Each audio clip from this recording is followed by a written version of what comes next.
leadership and service to our community. That was a different one. We're now built, grown, and raised in Fauquier, celebrating local entrepreneurs. Leadership Fauquier is a nonprofit organization dedicated to creating a thriving community through informed and connected leaders. We accomplish our mission by developing knowledge, skills, and networks in our existing and developing local leaders. Normally, we would be in the midst of our exciting 10-month program, but due to the pandemic, we have had to pivot and are focusing on educational events like these. We are excited that we will be offering our traditional in-person program this fall, and our application process is going to open April 1st. So we're really excited about that.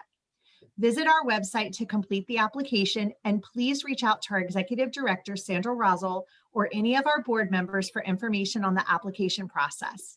I would now like to introduce our Executive Director, Sandra, who will acknowledge our generous sponsors. Great to be here for our third and final panel, although we have many more exciting things coming up in the future.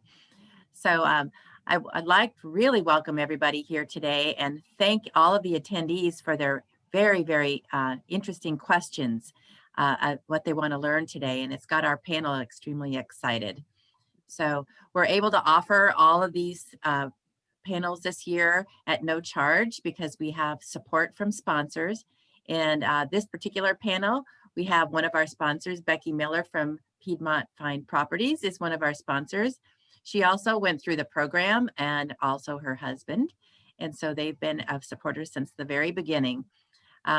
UVA Community Credit Union is also a sponsor, and they too have sent somebody through the program, and they have also been an annual sponsor of the program. We have Piedmont Press, who actually Tony helped get this organization started in the very beginning. He was part of the process of organizing and planning this, so we're glad to have him as a sponsor. And Hoddle Insurance, again, has been here since day one, having been a sponsor and also having sent somebody through the program. So it's exciting also to be starting our next year. Like Becky said, go to leadershipfauquier.org and you can get the application and learn more about what we're doing for next year's program. So just a few little housekeeping things. You can put questions in the question and answer, and we'll get to that towards the end. Also let you know that if your question isn't answered, we're going to be looking at those and try to get answers out to you. One of the things I think you'll find most useful in your follow-up email after today is that you'll have a link to all of our panelists' one-on-one conversations where they tell some really great stories about their businesses, about their values, about doing business in this community. They're well worth watching. So please look for that in your email after this. There is a 4-question survey at the end. So please go ahead and fill that out because that helps us know how to better our programming in the future. And one final thing that I'm super excited about is we have a Read to Lead community reading event. So you will also see a link to that in the email after this, but leadershipfauquier.org events, and take a look at this because it's extremely exciting. So that's enough of promotional events now. And what I want to do is turn us over to our panel today and introduce Bill Chipman, who is our moderator. And he is the president of CRES, Commercial Real Estate Services. And he's a great moderator for this particular panel because he sees business from the startup, upsizing, downsizing, and moving on. So he has a really great pulse. He's been doing this for 30 years, and I believe it's 20 years in this particular community. So he has a very interesting perspective on what it's like to be doing business in this community. And I can't stress enough that when we talk about supporting local business, it's not a hollow statement. It really is. The backbone of our community, the success of Fauquier County as an economic success, sustainability of its community is actually the businesses that are here to support everything that we have going on, including our values and our economic sustainability. So it's more than just talk, and I think you'll learn a lot more today. So Bill, I'm going to turn it over to you. That's great. Thank you, Sandra. I am really excited to moderate this. We've got 4 very successful business people, and I I'm going to learn a lot, and I hope everyone who's logging in is going to learn a lot. We have Ashley Smith, CEO of Smith Midland Corporation. We have Kim Forsten, owner of Old Town Athletic Club. We have Lee Owsley, owner of Latitudes Fair Trade. And finally, we have Patty Leonard, owner of Maple Tree Farm. I want to start with the first question and open up the discussion is why your business is located in Warrenton or Fauquier County. And this question is kind of a bookend because we have Ashley, who was born and raised here, and then we have Patty, who was born and raised here, but then we have Lee and Kim, who came here to start a business, and we're going to get into that, but we'll start with Ashley. Ashley, what's the history of when your family came to Fauquier and the inception of Smith Midland? Okay, well, thank you for that question, Bill, and thanks to everybody who's watching. I'm glad to be here this morning, and thank you for this opportunity. So our company, we're located in Midland, Virginia, right on Route 28, kind of right in Midland, downtown Midland, if there is such a thing. I think Patty's actually a little closer to us, to downtown than we are. But my grandparents moved from the valley and came over in the early 1900s. And so my granddad on my father's side was a farmer, and he went to school. He and my grandma on my dad's side went to school at Midland. And then granddad started the Smith Caligard Company up on his farm in 1960. And he had dropped out of school after the 8th grade to help his family on the farm. It was during the Depression.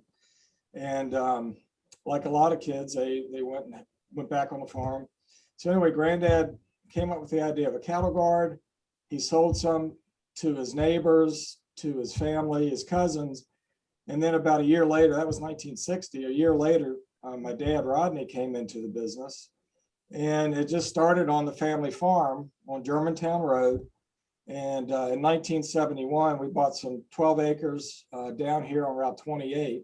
And so we've been on this property ever since, and we've been growing ever since then.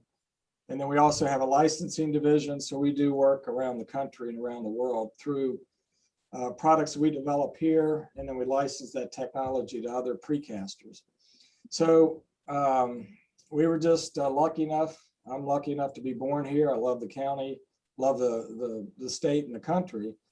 And so we're just lucky to be here and lucky to be able to give back to the community. That's great. Thank you, Ashley.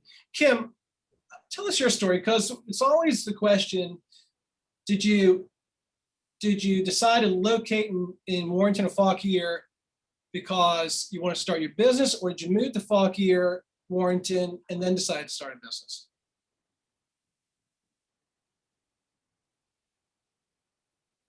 I think you're on mute.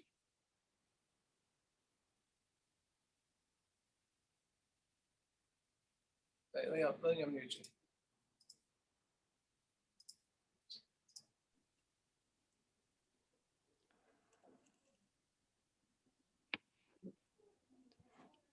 Nope.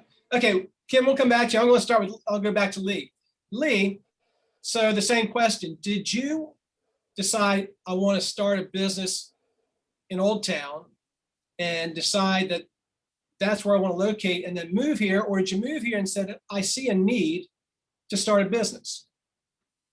My husband actually grew up right out here in where we live now in Culpeper County, just outside of the Fauquier line. And we lived other places and moved back to the county in 1990. And I was teaching English as a second language in the Fauquier school system when I got the chance to do through the Excellence in Education Foundation, I got a chance to do a summer enrichment program. Was taking a Spanish class in Guatemala. And while I was there, I took a weaving class and realized these women needed people to market their products. And I kind of had some experience doing that through a friend who was a missionary in Uganda. And in the plane on the way home, I thought, oh my gosh, I know what I want to do for the rest of my life. I want to have a store on the main street of Warrenton, and I want to sell things that women produce in other countries who need a market platform. So I was already in the county. I love Fauquier. I loved Old Town, and knew that that's what I wanted to do. It took a little while to get there, but that's the whole rest of the story. That's a great story. Kim, you with us? I think I'm back. Okay, so the question, of course, was, did you identify Warrenton as a place to open a business, or did you move here and then decide, oh, okay, I see a need in the county or the town for a fitness facility? Yeah, it was definitely the latter. We moved here in 1988 to start our family, was really the idea. Mike and I were living in the Northern Virginia area at the time, and bought some property out here. Mike is a builder, and we built a number of homes, and we moved into that development where Mike was building. And so it really was more of a business opportunity for Mike initially with home building. And we discovered that Warrenton was really a unique environment to raise our kids. And so after that, after being at home, me being at home with the kids for 6 years, just noticing that the uniqueness of Warrenton, there were a lot of opportunities that existed at that time, and there really wasn't health and fitness in the community in 1990, 1992, in any strong force, anyway. And Mike and I came together as a result of our love for physical fitness. We met each other playing volleyball, actually. So there was this common denominator that we had. And so together we decided this was something that we wanted to do, and started that business in 1996. Interestingly enough, we also discovered very quickly that we couldn't work together. So it was within a year, we decided that perhaps my passion for health and fitness would continue, and his passion for building and development would continue. Great, probably a good idea. Yeah. That's great.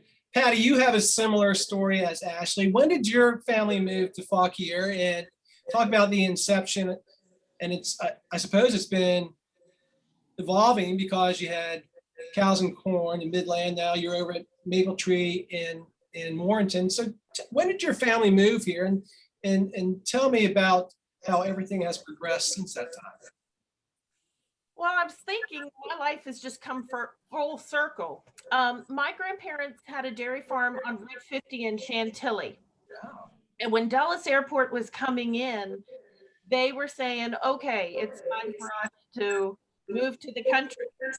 So I just heard this story this past year from my mom that my grandparents were looking at a farm up in the near Page, and also the farm at Warrenton, which is located just outside the town limits there on Old Metz Road. They decided they liked the farm, and when my grandparents moved in 1961, my grandmother had never seen the house because the lady of the house was not available when they were looking. So it was all about the land and the property. So I grew up there, right there in Warrenton, a product of the Fauquier County 4-H program. And we did not continue to dairy in Warrenton, but my grandparents hauled cattle to the Fauquier Livestock Exchange for everybody in the country. And then my mother got my brother and I involved in 4-H raising dairy heifers. That got me involved in the dairy world. Continue on, my brother's in FFA. I meet my husband, who's a dairy farmer, and he gets me and 10 cows. I moved to Midland and we start a family.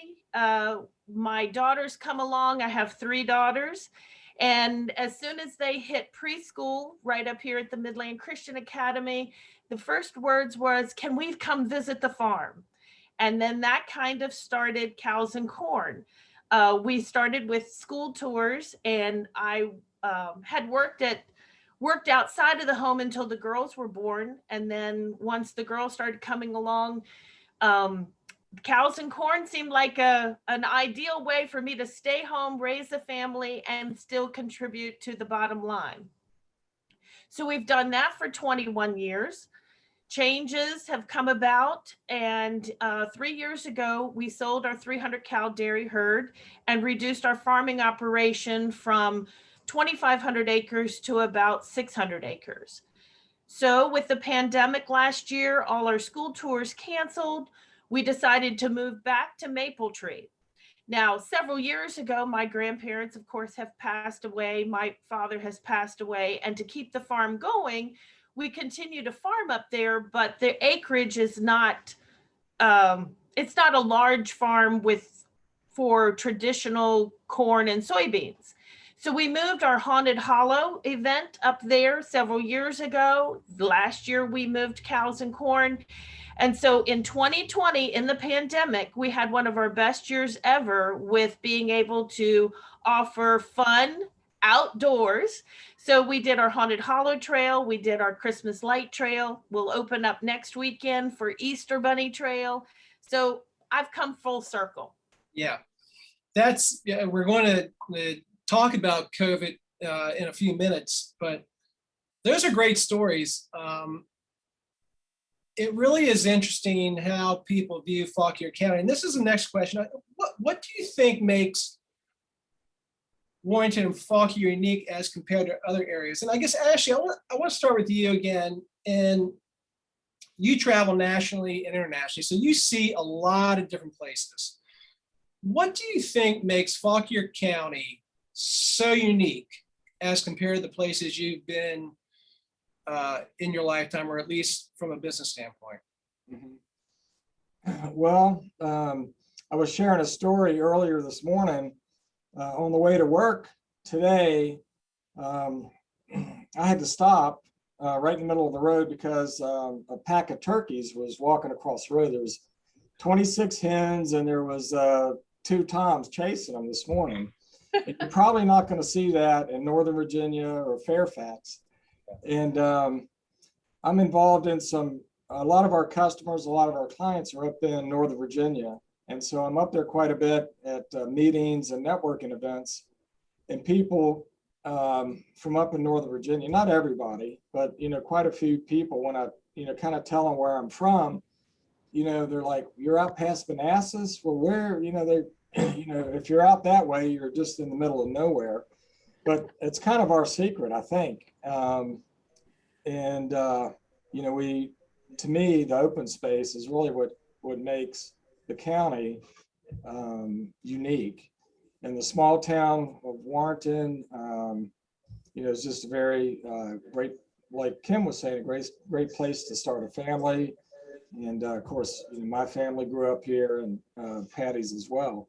So I think the open space is really a unique part of what makes this county special. And, I think also the small businesses, and I believe that small businesses are kind of the backbone of the county. We can't, we can't run the county just on the backs of homeowners. I think we need to have small businesses and businesses that we can attract, clean businesses that can come in and expand and diversify the tax base. But to me, it's just the quality of life, the open space, businesses like the Messick's, Patty, and Jeff, Leonard, also down the move through with Kenny and Pam Smith. The farmers they're still farming, but they have to diversify. So I applaud those entrepreneurs, the farmers that are coming up with the other ideas to keep the land kind of open, and at the same time, change their business model. I would say on any given day, especially in the summertime, when you drive up and down Route 29, you see a long line of people standing out at move through.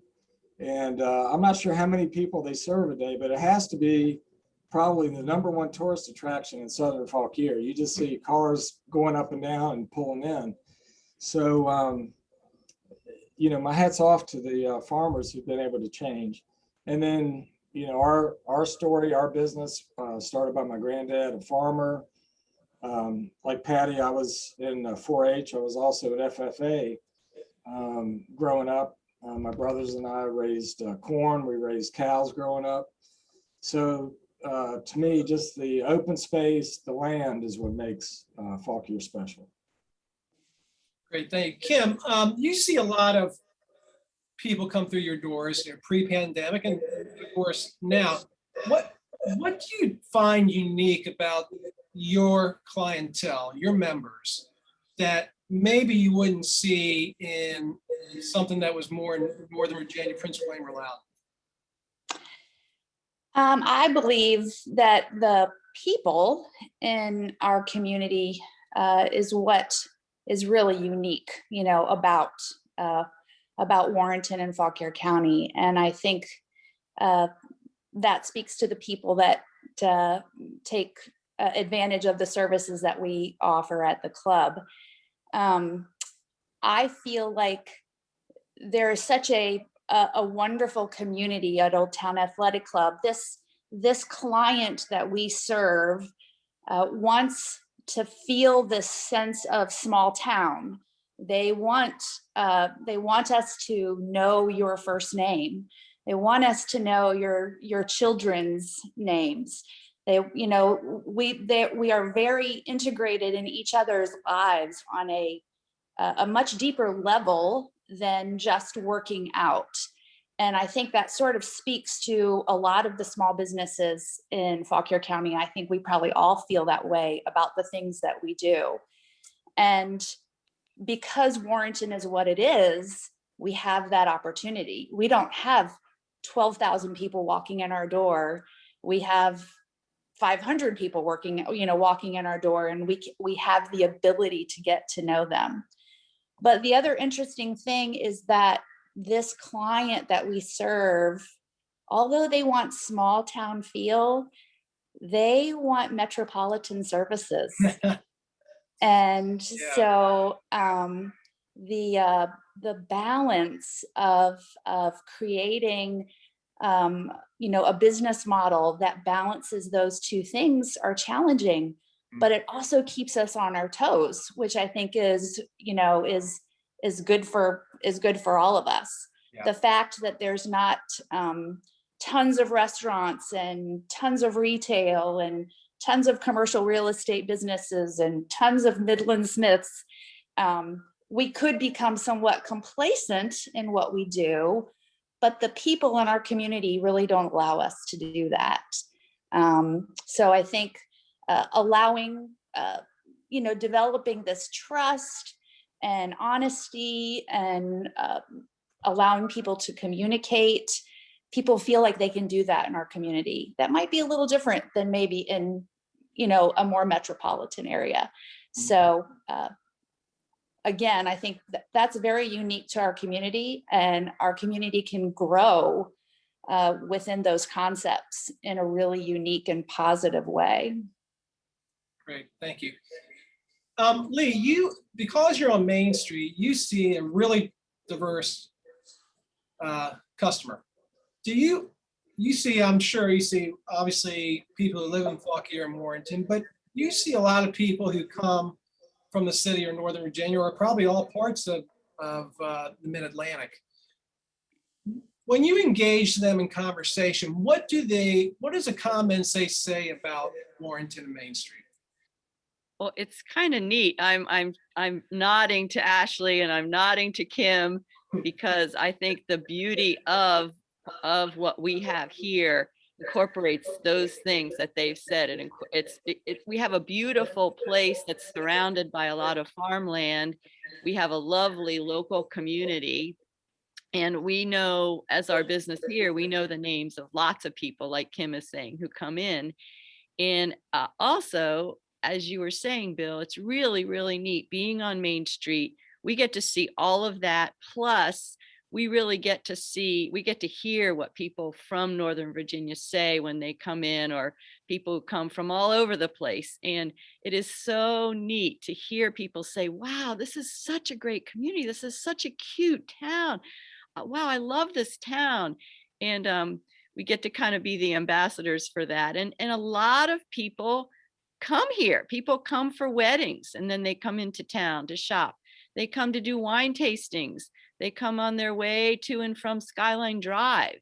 So we really have a beautiful draw here in Fauquier County, and really in Old Town.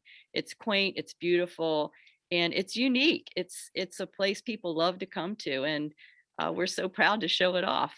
Yeah. Do you ever get the comments, gosh, I didn't know you guys were located here. I didn't know about this town. All the time. It's like, it drives us crazy.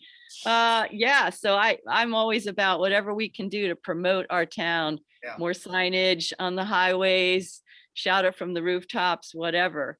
You know, at the same time, we love our small town feel. So, but the more people we can get to come and enjoy it, the better off for all of us. Yeah, I agree. Patty, you see families that come out to your farm with the kids, and for the most part, are they families from Fauquier or families that you've known a long time, I'm sure, or do you see families coming from all different parts to come to your farm?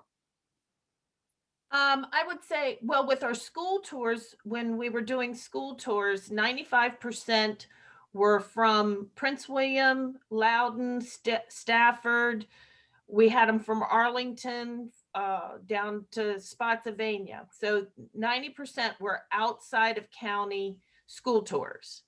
The same, I would say, probably more like 80 to 75 to 80% is the, because you don't go to things in your backyard, let's be honest. Yeah. So we draw from the outside because we also are unique. The kids in Prince William County no longer can drive down the road and see a cow, where most of our, we still have that.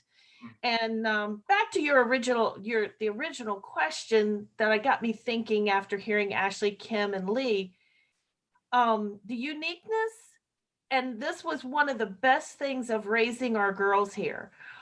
In 45 minutes to an hour, we could be at the White House. We could go to the 4th of July celebration. We could take them to the best museums in the world. Or we could go to the mountains of the Shenandoah Valley. Or we could take them to the beach. Or they could be running around on our farm here. And it provided them the cultural and the experience that very few kids get to experience, to all kinds of worlds, from, again, going to a baseball game or a football game in DC and then coming back and feeding the cows. I mean, how diverse is that? And so our location, also for business, when you think about it, our best advertisement is when we put our banner out on 29 heading south and they see Haunted Hollow. And then you have people coming from the southern end on 17 going all the way up until they exit off of 17 going into up to 50. So when you travel Fauquier or go down 29 to Culpeper, we have transportation to move our product, and for people to get and traverse through us. And so the location is unique. And one other quick point, I think our location served us well, and our community served us well in this pandemic, because what happened? We turned to our local farmers for vegetables and meat and eggs. When they weren't sure they were going to be finding it, and they didn't want to go and stand in line at Costco or get in, where did they turn? Our local farmers, and they were there with vegetables, eggs, and meat. So how diverse a community were we in the pandemic that could help us survive? You made a comment when I was watching your video about agritainment. And I thought that was such a unique hybrid word. And so is that what you just described? Is that what you would call agritainment? Agritainment is learning and fun on the farm. You do not, we have found it's the same thing, the concept. The kids play with the boxes at Christmas. When they come out to the farm, the one thing that they love playing on is when we set up a bunch of huge hay bales for them to play on. When we do the tubes for them to go through, or when they go over and they will sit and just watch a cow chew her cud for 15 minutes because they are in awe of this awesome animal. Yeah. So it doesn't take much to entertain, but they're learning because it's a totally unique experience. So that's agritainment. Agritainment is learning and fun from agriculture. And I think we have a unique opportunity here in the county. I want to go back to you, Lee. So this is, you have the Main Street store, but now I think you have one in Fredericksburg and one in Stanton. What do you see when you look at each one of those locations where we succeed in Warrenton, Fauquier, and where maybe we could use some help as compared to those two locations or three locations? Mm-hmm. All three of our locations are in downtown areas that are cute and historic with good walking. I think the more diversity we have in our business community, the better, because it brings people for a lot of different reasons. And our Stanton and our Fredericksburg locations are a little bit bigger towns. So they have a few more restaurants, they have a few more shopping opportunities. So I'm always an advocate for getting more shopping opportunities in downtown and on Main Street. I'd love to see every single business door be a retail location rather than a service oriented thing. I think that would really help our downtown a lot. Yeah, that's great. We touched on this a little bit. How have you adjusted your business practices with customers and employees during COVID? And how do you move forward once this pandemic has started to wane? And do you see you going back to your business practices pre-COVID, or now do you see something that moves forward as a hybrid? And Ashley, what do you see? You have a number of employees. How do you see it operating? So Bill, when the pandemic first started, like a lot of people, we didn't know kind of what the rules were. And it seemed like the rules were changing every day. And we had to go, at our Midland plant, there's about 150 associates here. So I had to go from a business owner to a public health expert. And I'm certainly not an expert on that. But it seemed like the rules were changing, and we didn't know the rules were not being put in place as fast as things were changing on the ground. So our associates were asking, well, what happens if this happens? What happens if this happens? There was no guidance. So we were, I don't want to say we were making it up. We were trying to get the best information we could. And what we ended up doing in the beginning is we put one person in charge of communication, and we sent out a daily email update to everybody in the company, just telling them what was happening. We had in the early times, we had a few cases and luckily none were ever transmitted here. They all kind of came in from the outside. And of course, the people had to stay home. But so early on, we had an update every day. But we were lucky throughout the pandemic. We were an essential business because of construction and transportation. So we were able to, throughout the whole time, to keep working. But we never knew at any point in time when we were going to have to close the factory down because of an outbreak. I mean, we just didn't know and it changed day by day. So, like many of the people out there, you just had to adapt and make the best decision you could with just a small amount of information that was changing every day. Yeah. So, we had to spread people out. We used to have a morning all-company meeting where we would come together for 15 minutes in the morning. Of course, we stopped that. We still haven't had that to this day. We're not back to that. A lot of our meetings went online. We asked our suppliers, customers not to come to the office anymore. Some of our folks work from home. There's a few of our folks that still work from home. So, and then we couldn't go out to see our customers. We go out and visit contractors and architects and engineers. So a lot of those meetings moved online. Obviously, a lot of meetings like this one are being held via Zoom. So everybody has kind of, learned how to adapt to that. But, looking forward, I believe that you still need a human contact. And so we had people that started, after a while, people started coming back to the office when they felt safe. And we still, discouraged our vendors and suppliers from coming to the office because people didn't really feel comfortable at the office with a lot of just people from the public coming in. So we've kind of, we slowed that down. But to me, that human interaction, just being able to, it's efficient. Email is very efficient, but for me, I like talking to somebody kind of face to face, and there's a little more context. And I don't type very fast, especially on my phone. It's, my answers are 1 or 2 words, and people say, "Were you mad at me?" No, I wasn't mad. I'm just, I'm not going to type a long thing on my phone. So going forward, I think, there will be a hybrid. We probably have a few more people that will be off-site working from their home, like in the sales position, or maybe a support position. But certainly a lot of our folks are already back to work here because there is that connection. Coming back to an office, there's a social component to it. I love the people I work with, and I like to see them and talk to them every day. Yeah.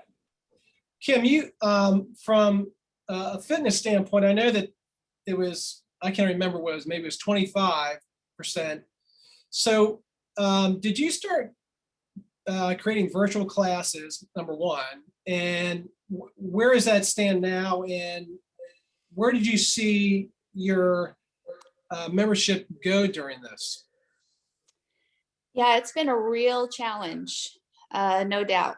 Health and fitness has certainly not been a winner in the pandemic by any stretch of the imagination.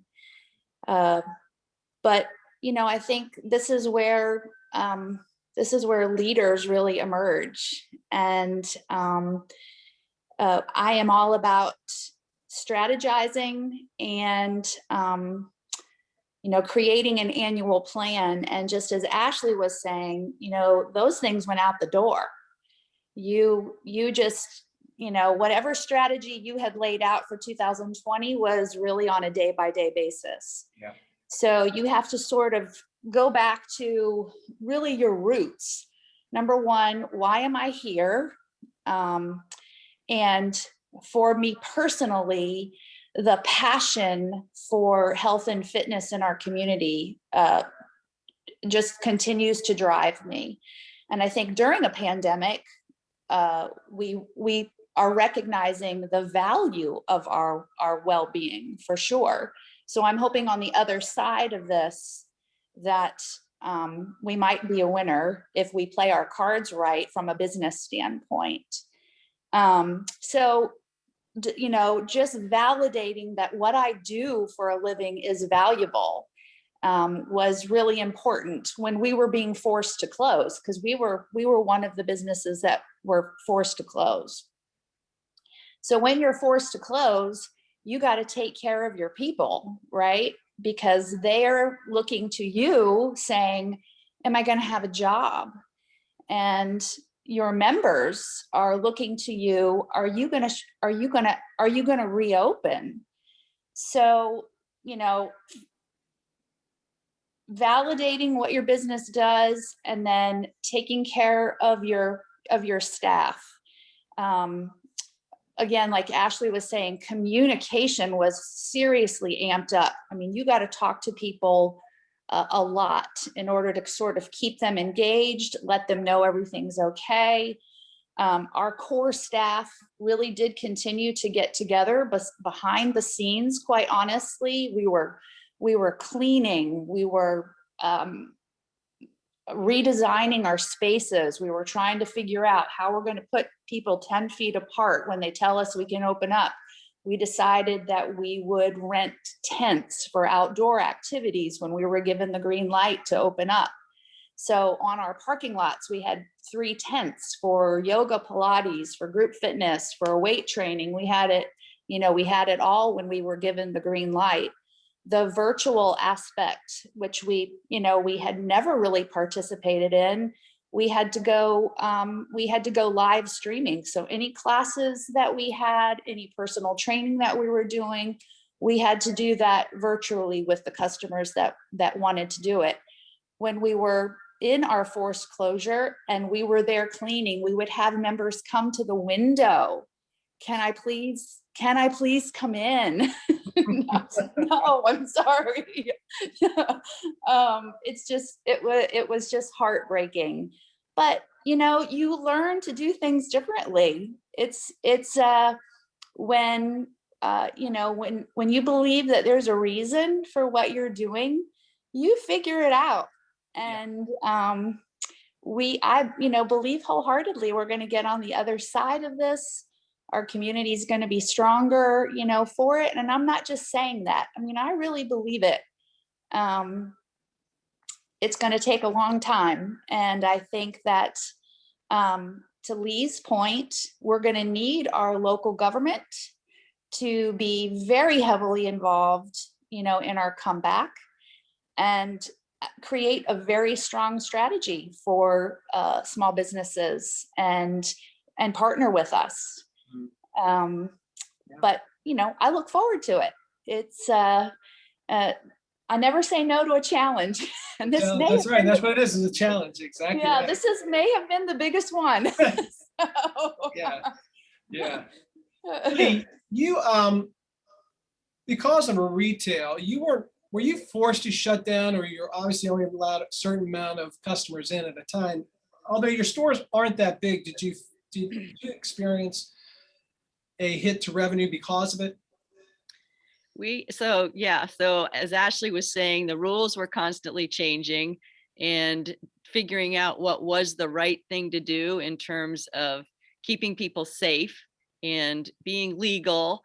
It was really tricky. And there were a lot of different opinions from the businesses on Main Street. Different people did different things.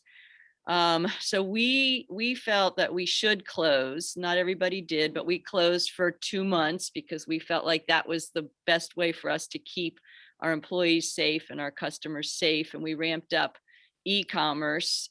We had been wanting to do that anyway, so that was helpful. But our business is really about being with people. Like Ashley was saying, we want to be with people. We want to talk to people. We want to share our stories, get to know people. So e-commerce is okay, but it's not our way forward.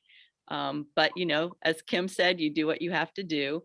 And it was helpful. We drove around the county delivering things to people. We sold on Facebook. You know, we morphed quite a bit. But taking care of our people for us too is taking care of the artisans who we are very, very much in partnership with. That's our big reason for being, other than creating community locally, but being there for our artisan marginalized partners worldwide. And we heard a lot of stories about how difficult things were for them too.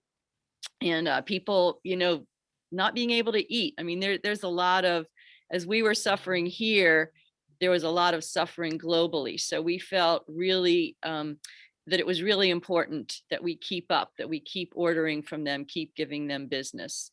So we also redesigned our space. We took down displays. We took down our cute little kids section for them to do puzzles that we love, and limited the capacity and did all those things. And we're good. We got PPP money, which was awesome. We got Rebuild Virginia grant money, which was awesome. So there's been a lot of great help, and we're great. We're stable. We're carrying on, and we're gonna make it.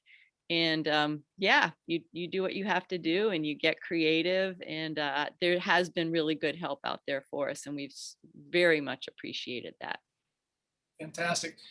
Patty, you touched on this already. Because you're an outdoor entertainment, what adjustments did you make, and where do you see it going moving forward? Could you expand on what you kind of touched on earlier? Well, the pandemic was something, of course, none of us ever expected, but kind of, we had already experienced this. The first year we opened September 1, just 11 days before 9/11. So our very first year opening our corn maze, nobody came. The second year that we go to open, we're all ready. And we have 3,000 kids booked for school tours. I've got 3,000 little pumpkins ready to go. And the DC sniper starts. Oh, gosh. And everything was canceled for us. We lost everything that year. So we loaded up pumpkins and a baby calf and started visiting schools, going inside and delivering a message with a PowerPoint presentation. The next year we go to open up, and Hurricane Isabel comes through and flattens our corn maze. So while the pandemic is much bigger and more widespread, we'd already had 3 years in our very early years of, wow, who would have ever thought that we would be, an attack, a pandemic, no insurance company could ever predict that. So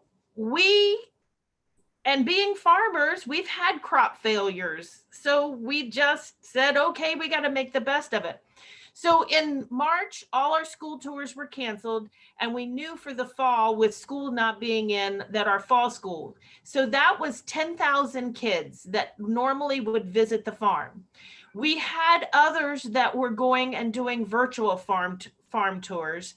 But quite honestly, that was the whole reason that we started doing farm tours, is because kids were reading about farms in books and they were watching videos, but they weren't getting to feel the grass under their feet, and they weren't getting to smell the cows, and they weren't getting that personal connection. So we did call on technology. We moved once again moved everything to Warrenton. We did a few people started to come out for pumpkins or two, but we really didn't stress that. But for our haunt, we called on technology. We went from everybody standing in line to time ticketing. We, for our Christmas event, we spread things out. And again, time ticketing to spread out the crowd.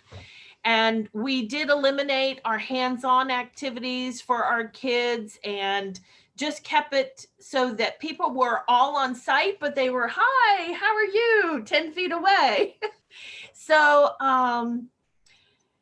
yeah, the open space is allowing us, again, we're doing an Easter Bunny trail, and instead of throwing all the eggs out and having a free-for-all, it's going to be a one-way trail. You'll go down with your family. It will have 8,000 eggs, obstacle course, and decorations, so that families can safely go, but there'll be other families enjoying it. You never want to go to a restaurant where there's no cars in the parking lot. Yeah. Yeah. So you always want to be there with somebody else enjoying it. You don't want to be the only one in the movie theater laughing. So, but the distance, the 143 acres we have at Warrenton lets us spread out, but yet be together. That's great. I want to skip because I think, Lee, you may have touched on this.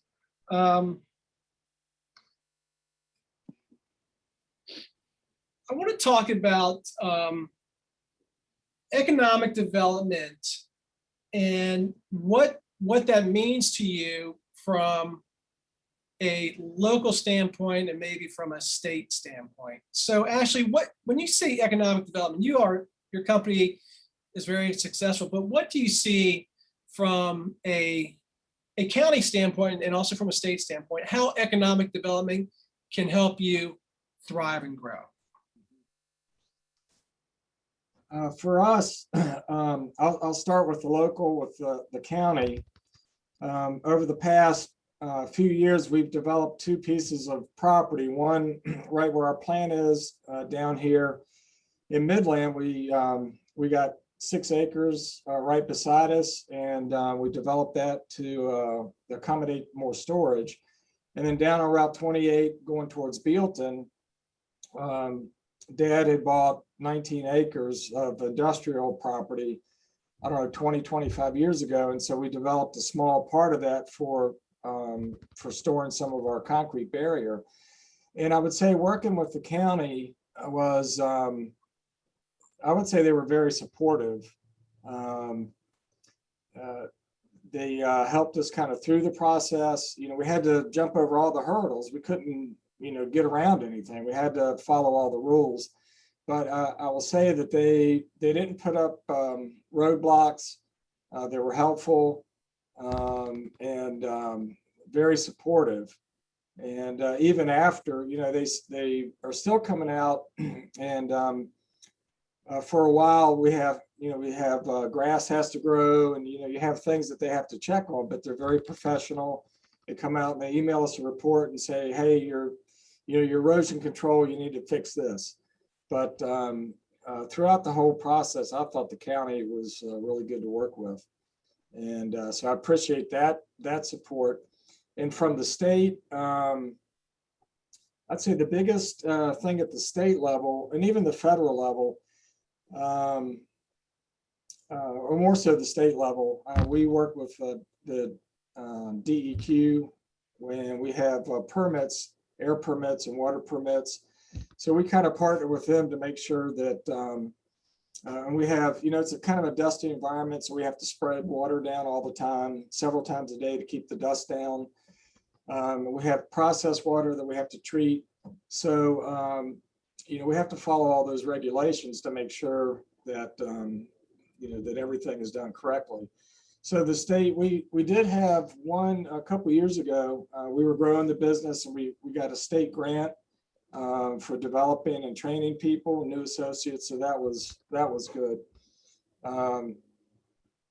But I just think at the county level, being an advocate for small businesses, helping small businesses when they have a question, and taking those opportunities to support small businesses is key. So, and also I think not just the county, but I think we have a part to play as well.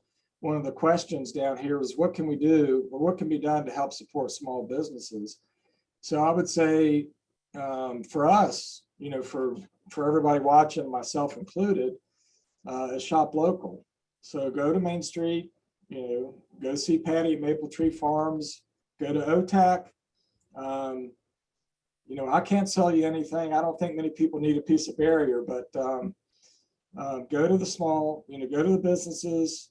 I get my last pair of work boots I got from the shoe center up on Main Street, and great guys. And the guy who owns it, his son actually helped me pick out, the boots and try them on. So I think that's a big thing that we can do ourselves, even without the support of local government, but just get out there and shop local. Kim and Lee, this you've noticed the town going through their comprehensive plan, and really trying to grow the town. And I think there's two different camps on this. Is, yeah, to make Old Town successful, we need to grow Old Towns. But the other side is we want to keep the uniqueness of Warrenton and Fauquier County. So how do you see, number one, and that's kind of a town issue. What do you see regarding that growth from a comprehensive plan standpoint, how that benefits you, or where there might be something that you say we might lose the character of Warrenton if we grow too big?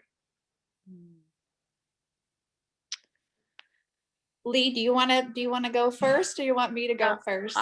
I'll take a stab.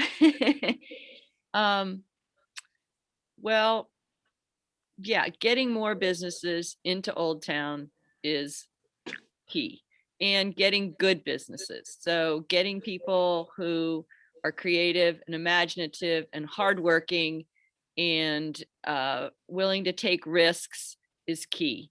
And I will say one thing that's really helped me is my landlords. My first landlord took a chance on me and let me have a 3-week pop-up experimental store in a brand new construction that had just never been used. And it turned out that I stayed there for 8 years. And it was without that chance, I never would have gotten to start.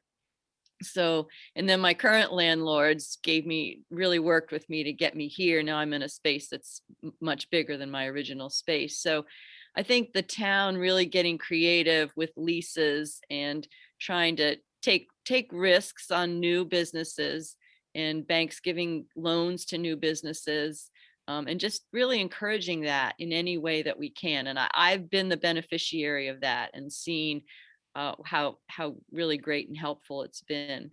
And all that the town's doing with the restaurants being on the streets and just making it more of a vibrant, fun place, allowing side streets to close. I know all those things were tough decisions pre-pandemic, and then the pandemic just pushed it all through really well and made it happen. And those are things that the town can really do to be helpful that I've seen that have helped me.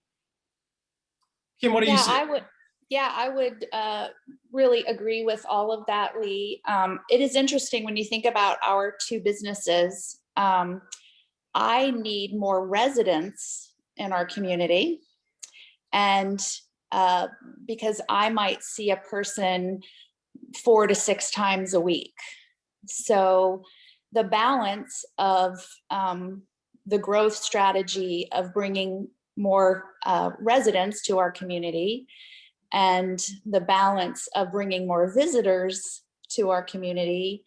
And the reality is they're all one, right? If we create more residents, then they're going to shop locally more frequently.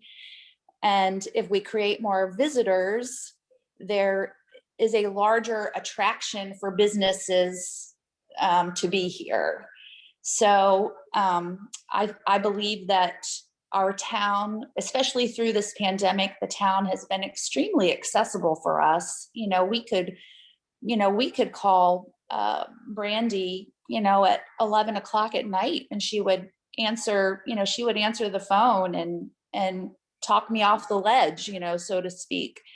So I think that's very unique. I think that the county government has been extremely accessible for Mike, with a lot of questions with relief funding and real estate taxes and personal property taxes, and how is this all going to evolve through this? So I think accessibility is really important, communication, and then this balance of growth for visitation, attraction, and residents. Yeah, it's interesting. In my business, people say, gosh, we want this retailer here.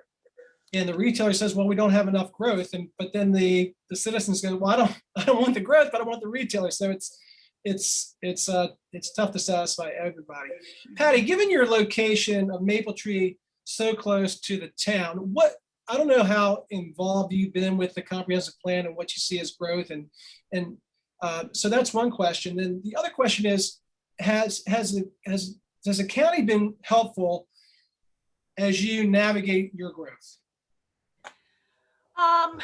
Well, first of all, on the county or the Warrenton Comprehensive Plan, that was a big concern when we started hearing about it, and we actually went to and had a meeting with one of the of course, we don't have a representative because we're still in the county. So we did have a meeting with the representative and the town manager to understand what they were thinking about. And our property has the potential to be in the annex because of being behind the Lord Fairfax Community College and our proximity.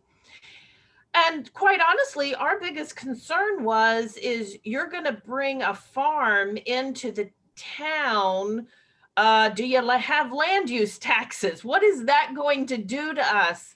Because we're still a farm, which is one of the things that goes back to the question with the agritainment and how the county has evolved over the years in supporting agritainment. When we first started in 2001 and we were going through the process, we almost didn't start because they didn't know what to do with us. When we said we were going to have people going through a cornfield, first of all, they told us that we were going to have to take part of our field and we were going to have to pave it for a parking lot. Oh, gosh. And when we explained that the field, we rotate crops, and next year that area would be the cornfield and the next area would be the parking lot, we had to explain how this was going to work. They told us the other part was we did have to go through the special exemption permitting process because, again, we were one of the early ones. They said, you can have them go through the corn maze, but when they start having fun, that's when you have to have the permit. So that was a real eye-opening experience. Yeah. And we had to have drawings. And when we finally convinced them that we could map out what we were going to do and it wasn't going to cost, and we didn't need $50,000 worth of plans on a piece of paper, we managed to get through it. So over the years, it has evolved. So when we wanted to do our haunted trail, we again had to get a special exemption permit, and we said, okay, we want to think outside the box. We want to do some other different things. So when we were doing this permit, we were saying, what are we going to do in 10 years? So we said, we're going to have a haunt here, but there's also going to be cattle grazing in the next field. We want, for example, we hosted a mud run. Well, people could run all over the farm except for one 30-acre field that was zoned R1. We're not allowed to use that field. It's a field. It is a field where cattle run and we make hay. But because it was zoned R1, nobody on when they visit the farm are supposed to be on that piece of property. So we're still working through things like that. But I will say that as agritainment, as farms and wineries and locations like Messick's and Moo Through and other farms have opened up, I think people have realized that there can be a blend and that we do not have to change. We don't have to turn into a Disney World and have all the trappings of Disney World to provide a unique experience. Because again, if people want to go to Disney World, they're going to go to Disney World. But if they want to visit a farm, they need to visit a real farm. Yeah. The only other thing I wanted to add, if this is an opportunity, talking about how the government and the county can support specifically agriculture. Yeah. When we, again, going back to how the pandemic served us, I think Fauquier is uniquely situated where we could support some more processing facilities, whether it be for meat or for our vegetables. Do you know that for our most of the restaurants in Washington, D.C. and Virginia travel all the way to the Shenandoah Valley to the produce auction?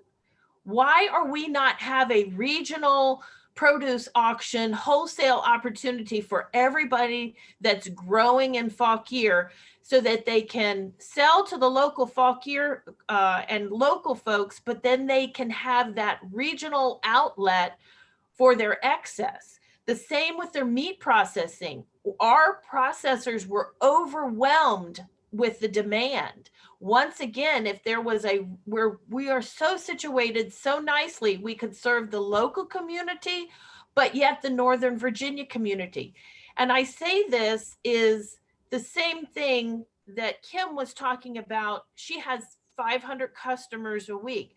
For a farmer to be successful and sustainable, they've got to be able to make money. And it is such a small margin. So you need to sell 20 dozen eggs, not 5 dozen eggs. So therefore, being able to not only serve Fauquier County, but to serve a region would be so helpful for the agriculture community, especially as we transition into meat production, farm to customer meat production, flour production, vegetable production. Those are the ways that we can help support local agriculture, because the large dairy farms are not making it. Corn and soybean is a state wholesale market. But locally, farmers, they could be served well with some local infrastructure to help them move their product. Yeah, interesting. I guess that goes back to a zoning issue, and it's just getting the county on board saying, okay, this is not going to be an uphill battle. We should probably work with the agriculture industry. I'm going to look at, there's some Q&A, so I'm going to see what some of the questions are.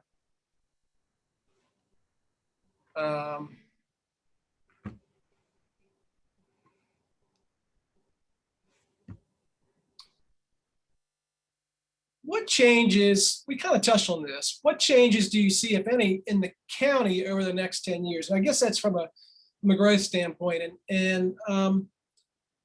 So I think our county has probably grown at a rate of 3 or 4% per year.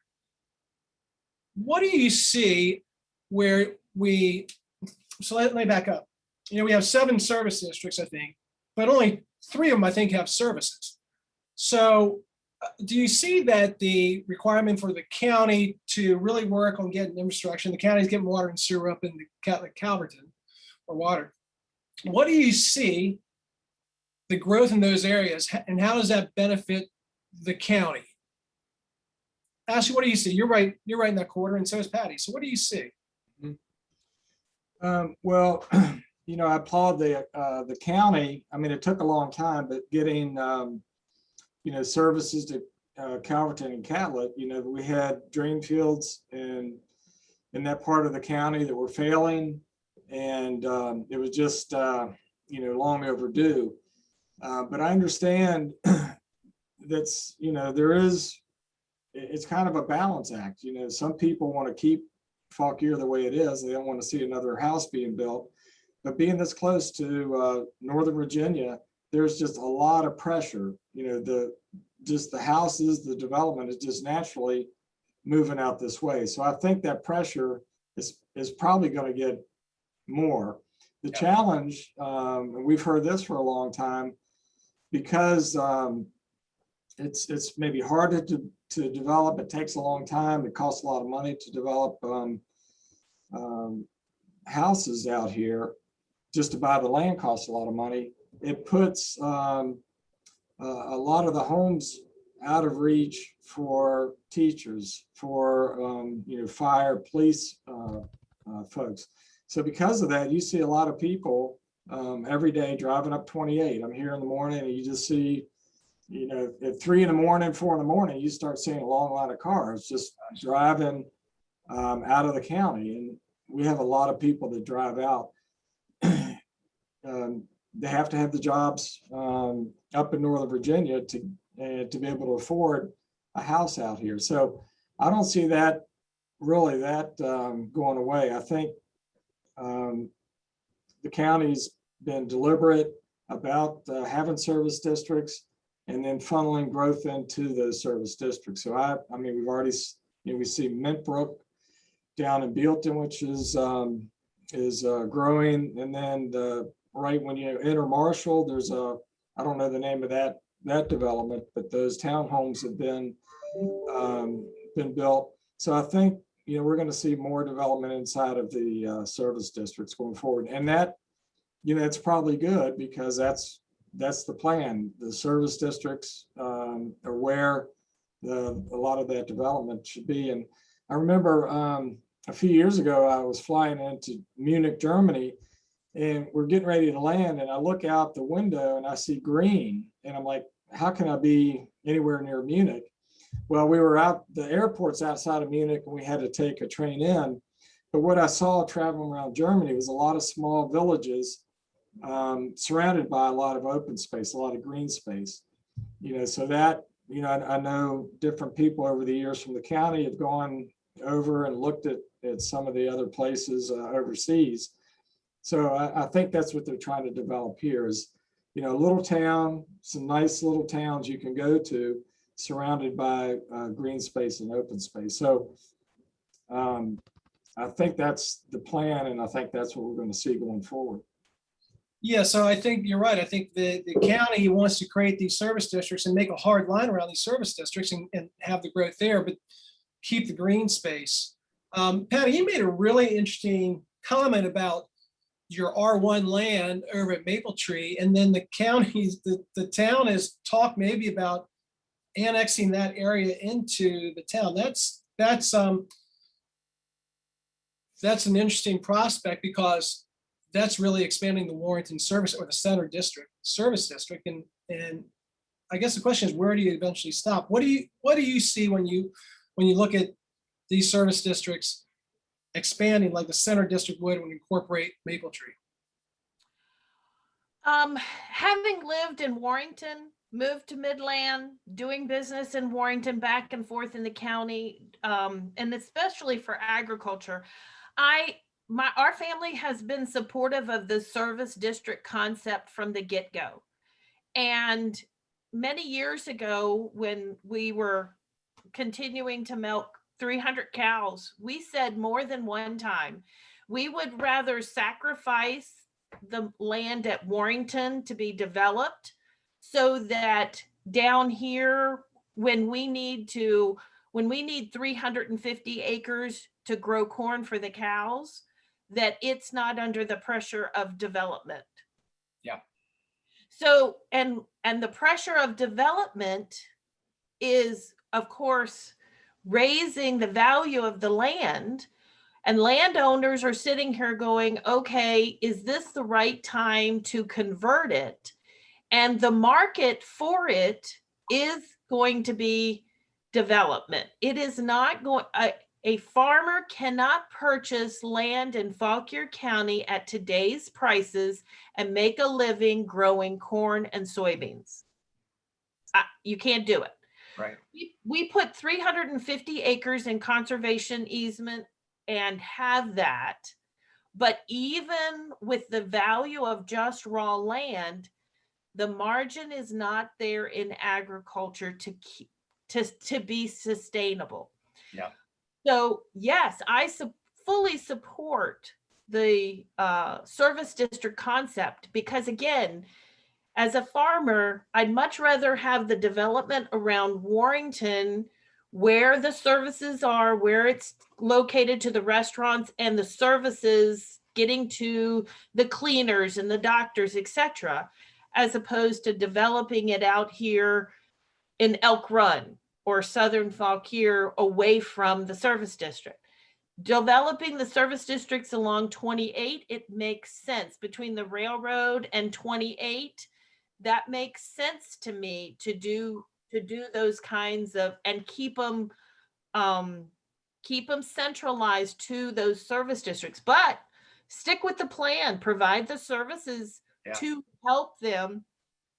One of the things that also we have this 80% rule where a development would come in and they would cluster all the homes and then it would leave a field but then many times if you look around, you can go and spot fields that they couldn't be farmed. They weren't big enough, or the neighbors weren't too receptive to having cow manure spread for fertilizer. So the concept was there, but it creates a whole big pockets of the 80% leftover land. It creates a lot of pockets. Sometimes it's not feasible to farm 20 acres when you're doing corn and soybeans. Now, does it leave it as an opportunity for flowers or vegetables and small animals? Absolutely. But we've got to encourage and get those people involved. That's great. It's unbelievable. We've been talking for 80 minutes. It goes by so fast. Let me get some final thoughts real quickly. Lee, final thoughts about where we are today, where you see your company growing. And I had a question in here, maybe you can touch on it just briefly. Where do you see the succession plan of your company? Let's say that everyone here has a lot more years of work in them, but where do you see the succession plan? If you've got 3 stores, do you see it going, keeping the family or certain employees? And secondly, do we have the employee base here where you can go ahead and get people working there that would eventually take over the business? Well, part of my succession plan is standing right here next to me, and I should get her. Kelsey, come here. She's going to be really mad at me, but my daughter is fabulous. She went through the leadership Fauquier. Come here, Kelsey. Just put your face on for a minute.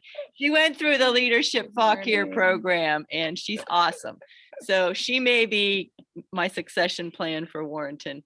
And so I don't know about the other 2 stores, to be quite frank. We have some ideas that we're throwing out, but there's great potential here in Warrenton I've always had wonderful employees, and I think that there is definitely a really good pool of people if it doesn't work out here with this one. I think I just, because of what we've said, where the location of Fauquier County, there's so many people here who are really highly qualified in many, many realms. And so I think there's a really good employee pool in our county. Great. Yeah. Kim, you kind of already have a succession plan. Both your boys are at OTAC, right? Yes. Yeah. So that's keep it in the family, which is kind of the plan for you and Mike. But I don't see you 2 going anywhere anytime soon. No, we certainly have a succession plan, but part of the succession plan is that I keep working for a very long time. Which I'm very, very happy to do. This has been really a cool conversation with all of you. And I do feel like there is just an amazing opportunity that could really happen for all of us, honestly, through the pandemic. We do see more people working remotely. We do see more people that want to move into a more rural kind of community as a result of the pandemic. We could really seize the moment as a community with a good strategy plan. And I hope that we don't become a bubble that people just pass us by on 29 or 28, that we are able to sustain this uniqueness. In talking with all of you, one of the really exciting things about who we are is we are owner operators, right? We do not own a business and rely on people that we do not know to run our businesses. We are there, in the trenches every single day. And so we are offering something very unique and passionate as a result of that. And that earns a huge amount of trust from our government. I mean, how many towns and cities have this, have owners that are there every single day. They can trust us to do the right thing.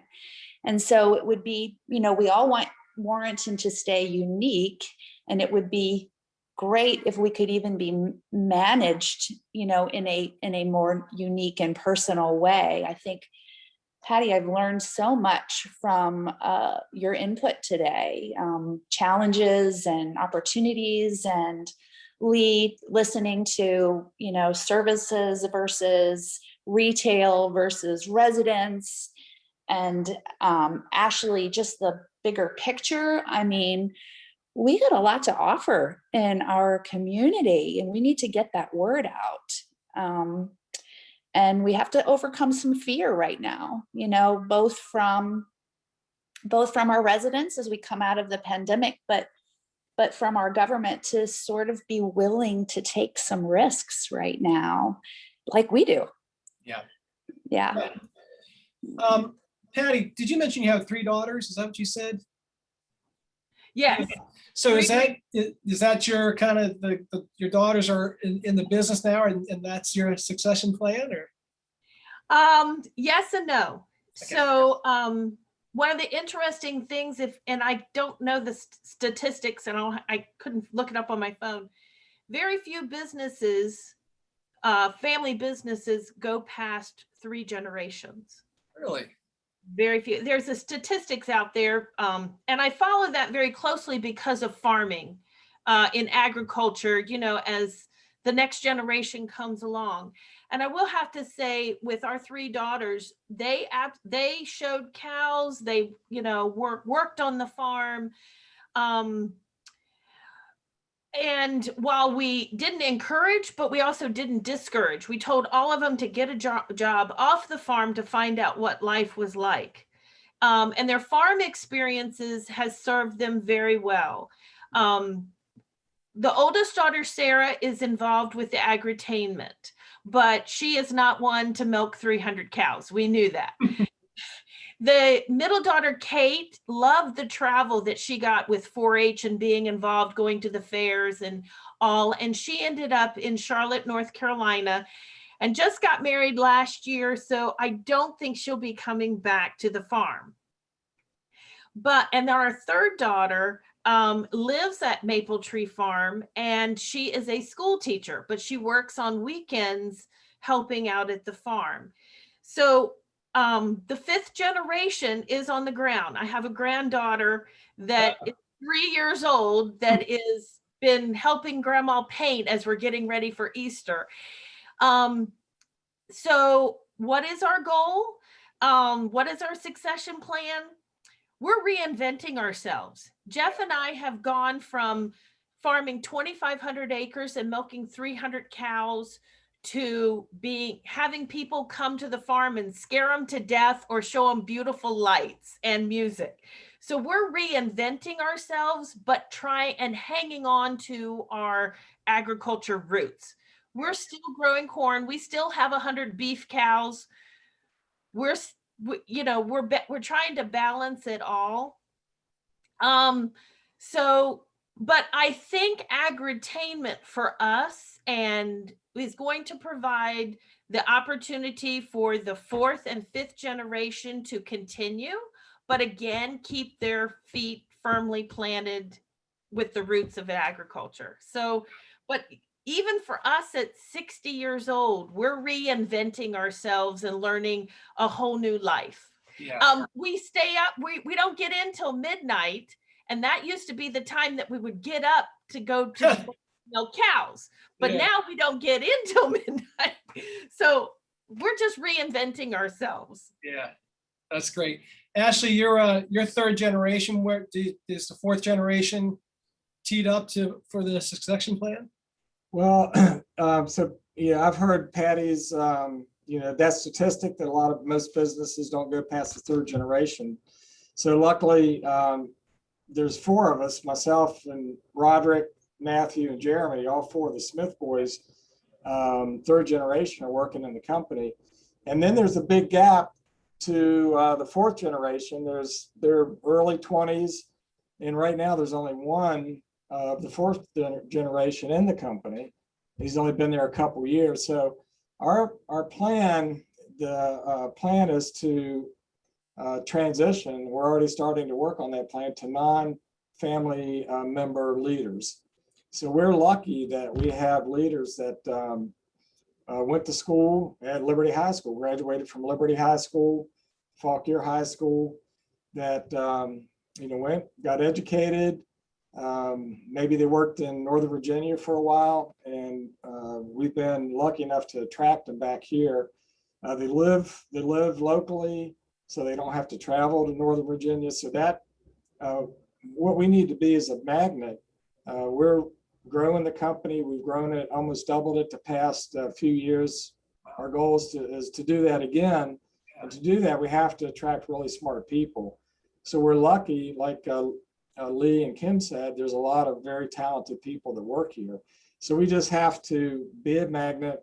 And we do that through developing our people, challenging the people. So at the end of the day, our goal is for everybody that works here, when they're getting in their car to go home, we want them to say, I made a difference today. Not just, I did my time and I'm going home. So that's our goal. We're not there yet. We're taking steps every day to make that a reality. The talented people that work here, somebody said you have to hire people that are smarter than you. So there's a lot of people around here a lot smarter than me. So I'm very, very lucky that I get to work with those people. But,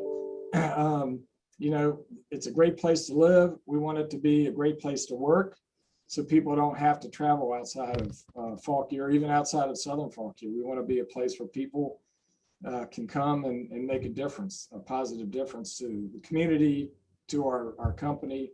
And the things that we teach people here about growth and leadership, they can take that out into the community. Maybe they run a Cub Scout meeting, maybe they serve at their church. So our goal is all about developing people that can make a difference in our community. Well, I think it's time to wrap up. This has been fascinating. I think I was fascinated because I learned a lot of things that are going to help me in my business, but I think that we had 70 people watching this, and I'm sure they learned a lot. So thank you, each and every one of you. I know it took a lot of time to do this, but I think it was well worthwhile. So thank you again, and best of luck in your pursuits, because you all are successful, and I'm sure you'll continue to be. Thank you so Good much. job. Thanks. Okay. Good job, everybody. See you. All right, thanks. Good job, Bill. Thanks.